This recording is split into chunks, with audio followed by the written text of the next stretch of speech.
Hark, a martial sound is heard, the march of soldiers fighting, drumming. Eyes are starting, hearts are stirred for bold recruits. The brave are coming, ribbons flaunting, feathers gay. The sound and sights are surely thrilling. Dazzled village youths the day will crowd to take the Saxon shilling.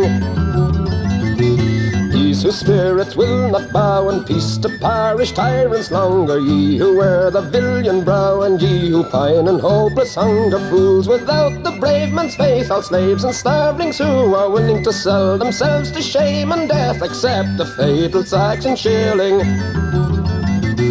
Go to find with crime and toil the doom to which such guilt is hurried. Go to leave on Indian soil your bones to bleach accursed and buried. Go to crush the just and brave whose wrongs with wrath the world are filling. Go to slay each brother slave or spurn the bloodstained Saxon shilling.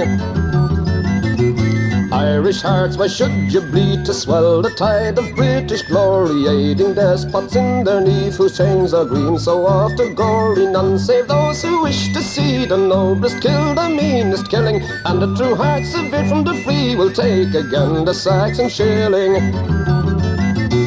Irish youths, reserve your strength until an hour of glorious duty, when freedom's smile shall cheer at length the land of bravery and beauty. Bribes and threats, so heed no more, let naught but justice make you willing to leave your own dear island shore for those to send a Saxon shilling.